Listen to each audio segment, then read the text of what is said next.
اعوذ باللہ من الشیطان الرجیم، بسم اللہ الرحمن الرحیم۔ آئیے دوستو سنتے ہیں ایک پر اثر محتاج نہیں ہے doctor Asad Ahmad, professor doctor Asad Ahmad. مسلمانوں کے دل زخمی تھے، اس حالت میں وہ سمجھتے تھے کہ اگر میں یہ خلافت جو ہے اپنے ہاتھ میں لے لوں گا تو ہو سکتا ہے کہ اس کا حق ادا نہ کر سکوں، لیکن یہ کہ جب انہوں نے دیکھا کوئی اور بھی تیار نہیں، طلحہ بھی تیار نہیں، زبیر بھی تیار نہیں، تو آخر مسلمانوں کو بغیر امارت کے چھوڑا تو نہیں جا سکتا، تو حضرت علی نے وہ قبول کر لی۔ حضرت حسن کے بارے میں بتا چکا ہوں کہ ان کے بارے میں لوگوں نے کہا تو حضرت علی نے فرمایا میں نہ حکم دیتا ہوں نہ روکتا ہوں، لیکن حضرت امیر معاویہ رضی اللہ تعالیٰ عنہ صحابی بھی ہیں، حضور کے قرابت دار بھی ہیں، کاتبین وحی میں سے بھی ہیں، پھر ان کا دور حکومت امن، سکون، اطمینان ہر طرح سے جو ہے 20 برس تک کوئی داخلی خلفشات نہیں ہوا، کوئی فساد نہیں ہوا، کوئی باہمی جنگ و جدل نہیں ہوا، بلکہ فتوحات کا دائرہ آگے بڑھا۔ اس کے باوجود چونکہ انہوں نے طاقت سے خلافت حاصل کی، لہذا ان کے دور خلافت کو ہم خلافت راشدہ میں تسلیم نہیں کرتے، حالانکہ وہ خود راشد ہیں، اس لیے کہ تمام صحابہ کرام کے بارے میں سورہ حجرات میں فرمایا وَلَكِنَّ اللَّهَ حَبَّبَ إِلَيْكُمُ الْإِيمَانَ وَزَيَّنَهُ فِي قُلُوبِكُمْ وَكَرَّهَ إِلَيْكُمُ الْكُفْرَ وَالْفُسُوقَ وَالْعِصْيَانَ أُولَٰئِكَ هُمُ الرَّاشِدُونَ۔ تمام صحابہ کرام کی شان یہ ہے کہ اللہ تعالیٰ نے ان کے دلوں میں ایمان کو کھبو دیا ہے، ایمان ان کے دلوں میں رچ گیا ہے، بس گیا ہے، جم گیا ہے، اور کفر سے فسق سے انہیں تبھی نفرت ہو گئی ہے، اور یہ سب کے سب راشدون ہیں، تو تمام صحابہ راشدون ہیں۔ اس اعتبار سے خود حضرت امیر معاویہ بھی راشدون میں شامل ہے، لیکن خلفائے راشدین میں شامل نہیں ہے۔ خلفائے راشدین عام طور پر تو ہم کہتے ہیں حضرت ابوبکر، حضرت عمر، حضرت عثمان، حضرت علی۔ میں نے اپنی ذاتی رائے، حقیر سی رائے عرض کی ہے، اس میں حضرت حسن کا دور بھی شامل ہونا چاہیے 6 مہینے کا، تب وہ 30 برس پورے ہوتے، جو حدیث میں آیا ہے کہ خلافت جو ہے وہ 30 برس رہے گی، اس کے بعد ملوکیت شروع ہو جائے گی۔ تو ملوکیت کا پہلا قدم یہ تھا کہ حضرت معاویہ نے طاقت سے بزور خلافت حاصل کی، اس لیے ان کو خلیفہ راشد ہم نہیں کہتے۔ البتہ یہ ضرور ہے کہ ان کا دور بہت پرسکون دور تھا۔ البتہ جب 10 برس گزر گئے حضرت معاویہ کے دور حکومت کو، اب میں یہاں لفظ خلافت کی بجائے دور حکومت استعمال کر رہا ہوں کیونکہ خلافت راشدہ سے ذرا اس کا فرق واضح ہو جائے، تو اس وقت ایک اور صحابی، جلیل القدر صحابی مغیرہ ابن شعبہ رضی اللہ تعالیٰ عنہ، وہ حضرت معاویہ کے پاس آئے اور انہوں نے یہ کہا کہ دیکھیے اگر آپ نے اپنے بعد اپنا جانشین نامزد نہ کیا تو ہو سکتا ہے پھر فسادات پیدا ہو جائے، پھر مختلف لوگ خلافت کا دعویٰ لے کر کھڑے ہو جائے، پھر خانہ جنگی ہو جائے۔ 5 برس کی خانہ جنگی میں 1 لاکھ سے زیادہ مسلمان شہید ہو چکے ہیں، قتل ہو چکے ہیں، ہلاک ہو چکے ہیں، اب دوبارہ وہی دور نہ آ جائے، لہذا آپ اپنا جانشین نامزد کر دیجئے۔ امیر معاویہ ریلیکٹنٹ تھے، لیکن انہوں نے دلائل دیے، دلائل مضبوط تھے۔ انہوں نے کہا کہ اب کبار صحابہ دنیا سے رخصت ہو چکے، وہ جماعت کہ جن کی تربیت اور تزکیہ، جن کی تعلیم حضور نے خود کی تھی اور ان کو اندر سے پاک کر دیا تھا، ان کی نیتیں بالکل پاک ہو چکی تھی، کوئی نفسانیت ان میں نہیں رہی تھی، وہ جماعت اکثر و بیشتر اب ختم ہو چکی، فوت پا چکے، وفات ہو چکی، لہذا اب جو ہے اکثر و بیشتر نو مسلم ہیں جو بعد کے فتوحات کے ذریعے سے اسلام لائے ہیں، لہذا ان کے اندر نہ وہ پختگی ہے، نہ ان کے اندر وہ تقویٰ ہے، نہ تدین ہے، نہ اصول پرستی ہے، اسلام کی پوری تعلیمات جو ہیں وہ ان کے وجود کے اندر، ان کے شعور کے اندر گہری اتری ہوئی نہیں ہے، لہذا اب صورتحال وہ نہیں رہ سکے گی جو حضرت ابوبکر یا حضرت عمر یا حضرت عثمان یا حضرت علی کے زمانے میں تھی، لہذا آپ نامزد کیجئے۔ یہ بھی بتا دوں کہ مغیرہ ابن شعبہ کون تھے رضی اللہ تعالیٰ عنہ۔ نمبر 1 یہ ہے کہ یہ اصحاب شجرہ میں شامل ہیں، جن 1400 یا 1800 افراد نے حضور سے بیعت کی تھی صلح حدیبیہ سے متصل قبل، اس درخت کے نیچے بیٹھ کر جس کے بارے میں سورہ فتح میں فرمایا گیا کہ لقد رضی اللہ عن المؤمنین اذ یبایعونک تحت الشجرہ، اللہ ان تمام اہل ایمان سے راضی ہو گیا جو ہے نبی صلی اللہ علیہ وسلم آپ کے دست مبارک پر بیعت کر رہے تھے اس درخت کے نیچے، ان میں سے موجود، ان میں یہ مغیرہ ابن شعبہ ہے۔ پھر مغیرہ ابن شعبہ وہ ہے کہ حضرت علی اور امیر معاویہ ان کے درمیان جو خانہ جنگی ہوئی اس میں ہمیشہ حضرت علی کے ساتھ رہے. حضرت علی کے ہی وہ سپورٹر تھے، ان کے ساتھ تھے. اس پہلو سے اچھی طرح سمجھ لیجئے کہ یہ نہیں ہے کہ وہ در حقیقت تو پہلے سے وہ امیر معاویہ کے ساتھی تھے، نہیں.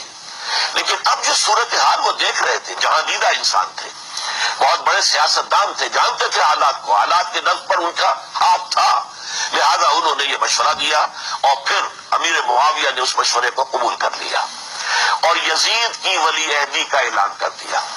یہ بالکل مڈل ہے. حضرت امیر معاویہ کے دور خلافت کا درمیان یہ 10 سال جب ہو گئے تھے حضرت امیر معاویہ کی خلافت کو یا حکومت کو، تب یہ معاملہ پیش آیا اور یزید کے ہاتھ پر یہ بیعت ولی عہدی تمام جو بھی مختلف گورنرز تھے ان کے ذریعے سے کہہ دیا گیا اپنے اپنے علاقے کے لوگوں سے بیعت لے لو. یہ بیعت عام طور پر لوگوں نے کر لی ہے. البتہ 5 شخصیتیں جو بہت نمایاں تھیں انہوں نے اس بیعت سے انکار کیا. ان میں کون تھے ذرا نوٹ کیجئے. حضرت ابو بکر فوت ہو چکے، ان کے بیٹے عبد الرحمن ابن ابی بکر. حضرت عمر فوت ہو چکے، ان کے بیٹے عبداللہ ابن عمر. حضرت زبیر فوت ہو چکے، ان کے بیٹے عبداللہ ابن زبیر. حضرت عباس فوت ہو چکے، ان کے بیٹے عبداللہ ابن عباس. حضرت علی شہید ہو چکے، ان کے بیٹے حسین ابن علی رضی اللہ تعالی عنہم اجمعین. یہ 5 جو امت کے بہت بڑے 5 افراد کے گویا کے وہ چشم و چراغ تھے ان گھرانوں کے، انہوں نے انکار کیا. اور ان میں خاص طور پر عبد الرحمن ابن ابی بکر نے یہ جملہ کہا کہ تم چاہتے ہو کہ قیصر و کسریٰ کی سنت پر عمل کرو کہ باپ کے بعد بیٹا حاکم بن جائے. یعنی ایک قدم تو خلافت کا نظام پہلے ہی نیچے اتر چکا. مشاورت سے تو حضرت امیر معاویہ کا بھی جو نسل ہوا ہے وہ مشاورت سے نہیں ہوا. ایک درجے میں وہ جو اللہ تعالیٰ کے رسول نے عمارت بنائی تھی شاندار، اس خلافت کا جو سیاسی نظام تھا اس میں ایک تو کڑی آ چکی زوال کی کہ ایک شخص نے طاقت کے ذریعے سے خلافت حاصل کر لی. اب اس کی اگلی کڑی لانا چاہتے ہو کہ قیصر و کسریٰ کے طریقے سے خاندان کے اندر، ایک قبیلے کے اندر یہ خلافت جو ہے یا حکومت جو ہے نسل بعد نسل، باپ کے بعد بیٹا اور بیٹے کے بعد پوتا، اس کو ہم کبھی دوبارہ نہیں کریں گے. حضرت امیر معاویہ بہت دانشمند انسان تھے. انہوں نے ان 5 حضرات پر کوئی تشدد نہیں کیا، کوئی جبر نہیں کیا، بلکہ رہنے دیا. ٹھیک ہے یہ بیعت نہیں کر رہے، ابھی جو بیعت ولی عہدی ہے کوئی حرج نہیں. لہذا کوئی جھگڑا، کوئی اس وجہ سے کوئی فساد، اس بنا پر کوئی جنگ نہیں ہوئی. 10 سال گزر گئے، یعنی 10 سال تک یزید ولی عہد رہا ہے. 10 سال تک. اور اس سوائے ان 5 بڑی شخصیتوں کے جو پوری امت تھی، عوام الناس تھے، ان سب نے اسے قبول کیا. یہ صورتحال اب جب پیدا ہوئی جب حضرت امیر معاویہ کا انتقال ہو گیا، یہ سن 60 ہجری ہے. اب سوال پیدا ہوا کہ وہ ولی عہدی کی بیعت اب بیعت خلافت میں منتقل ہو جائے گی. لہذا پھر یہ ہوا کہ سب لوگوں سے، سب گورنروں کو لکھ دیا گیا تمام صوبوں کے اندر کہ اپنے اپنے لوگوں سے بیعت لے لو. ظاہر بات ہے کہ وہاں کوئی ریفرنڈم نہیں ہوتا تھا، کوئی ووٹ نہیں ہوتے تھے کہ اس کی پرچیاں ڈالی جا رہی ہو، ایک ایک شخص سے رائے لینا نہیں ہوتی تھی، بلکہ اس وقت کی جمہوریت یہ تھی اور شورائیت یہ تھی کہ ڈفرینٹ کلینز ہیں، ڈفرینٹ فیملیز ہیں، ڈفرینٹ ٹرائبس ہیں، ان کے سردار، ان کے بڑے لوگ، ان کے اہم لوگ بیعت کر لیں تو گویا کہ سب کی بیعت ہو گئی. وہ ایک قبائلی نظام تھا اور اس میں یہ نہیں تھا نظام کے ووٹ بنے ہوئے ہوں اور اس کی پرچیاں ڈالی جا رہی ہوں. تو تمام عالم اسلام نے گویا کہ بیعت قبول کر لی اب یزید کی بحیثیت خلیفہ. اب وہ جو 5 آدمی تھے ان میں سے ایک فوت ہو چکے تھے، حضرت عبد الرحمن ابن ابی بکر رضی اللہ تعالی عنہما، دونوں فوت ہو گئے. لیکن باقی 4 رہ گئے. ان 4 کو نوٹ کیجئے، یہ بڑا سینسٹیو ایشو ہے جس پر میں اب گفتگو کر رہا ہوں. ان 4 میں کون ہے؟ عبداللہ ابن عباس، عمر میں سب سے بڑے وہ ہیں اور ان کی شان یہ ہے کہ انہیں حبر الامہ کہا گیا ہے، امت کے سب سے بڑے عالم اور قرآن مجید کے وہ سب سے پہلے مفسر ہیں.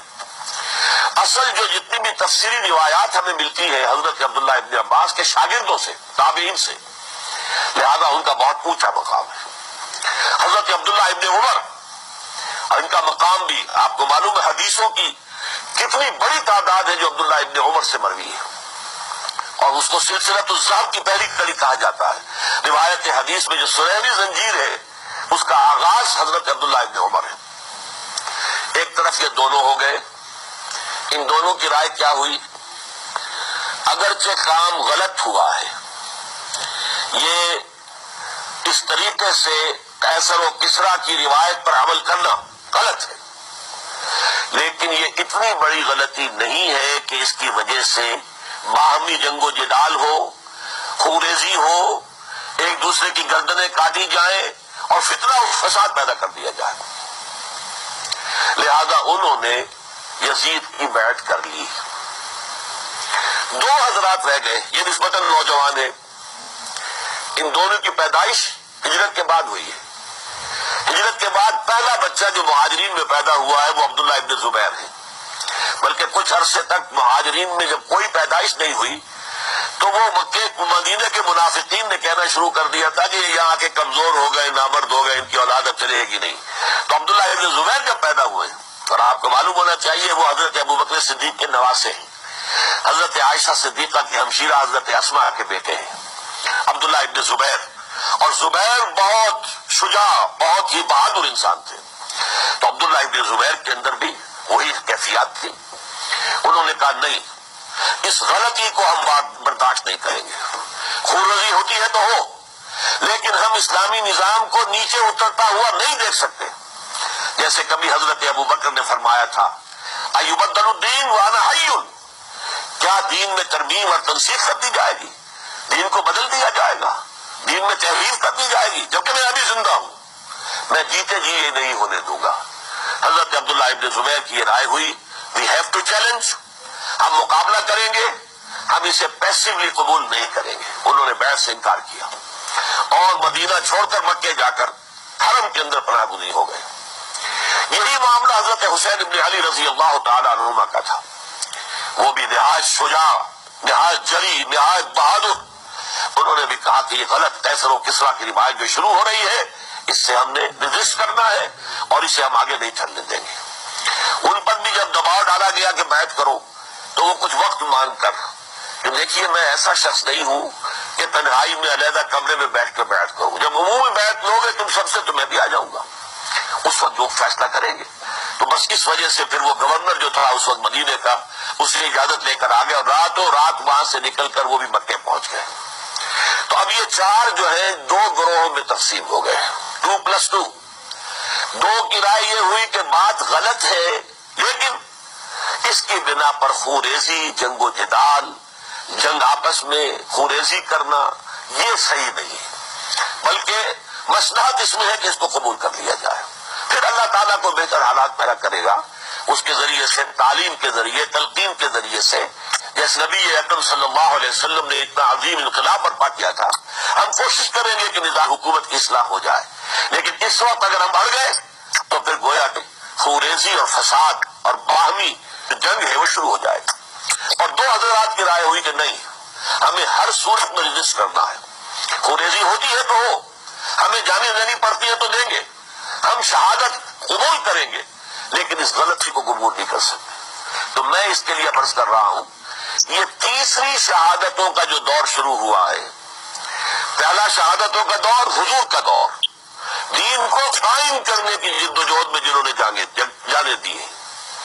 دوسرا دور اس دین کے خلاف جو کاؤنٹر ریولیوشنری موومنٹس آئی ہے ان کو رفع کرنے کے لیے جانے دینا، ہزاروں صحابہ کی جانیں اس میں بھی گئی ہیں، وہ سیلمہ ابن کذاب ہو یا مانعین زکوٰۃ ہو، ان کے خلاف جو جہاد ہوا۔